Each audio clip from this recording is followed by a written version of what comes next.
سے پہلے تو پاکستان اور افغانستان کے بارڈر کی جو صورتحال ہے آج جو ہے وہ اب سے کچھ دیر پہلے جب میں یہ ویڈیو ریکارڈ کر رہا ہوں تو کابل اور قندھار میں جناب دھماکے سنے گئے ہیں، بلکہ دیکھے گئے ہیں۔ یہ آپ اسکرین کے اوپر یہ ویڈیوز بھی دیکھ رہے ہیں، اور یہ بتایا جا رہا ہے مختلف سوشل میڈیا اکاؤنٹس جن کا افغانستان سے تعلق ہے، ان کا یہ کہنا ہے کہ پاکستانی ایئر فورس نے جو ہے یہ بڑی کارروائی کی ہے اور جس کی وجہ سے یہ دھماکے ہوئے ہیں، اور بڑی سیریز کے اندر جو ہے دھماکے ہوئے ہیں۔ البتہ افغانستان کی جو انتظامیہ ہے، جو وہاں کے لوکل پولیس کمشنر ہیں، وہ یہ کہہ رہے ہیں کہ یہ آئل ٹینکر کا دھماکہ تھا۔ اب آئل ٹینکر کا دھماکہ ایک ہی وقت میں کابل اور قندھار میں کس طرح ہو گیا، یہ بڑی ہی مضحکہ خیز اور حیران کن بات ہے۔ لیکن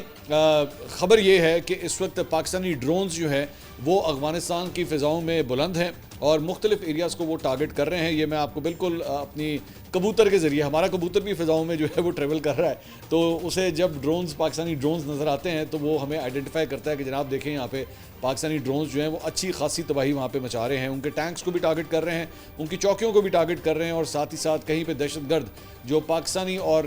افغانستان کے بارڈر ایریا کو کراس کرنے کی کوشش کرتے ہیں تو ان کو بھی ٹارگٹ کیا جا رہا ہے۔ ہماری اطلاعات کے مطابق ایک اور جو اپڈیٹس یہ ہیں، جب میں یہ کہہ رہا ہوں کہ پاکستانی ایئر فورس ایکچولی یہ کارروائی کر رہی ہے، تو پاکستانی ایئر فورس بے شک کر رہی ہے، لیکن پاکستانی ایئر فورس کے ڈرونز ایکچولی یہ کارروائی کر رہے ہیں۔ یہ جو پاکستانی ایئر فورس کے فائٹر جیٹس ہیں وہ بارڈر نہیں کراس کر رہے ہیں۔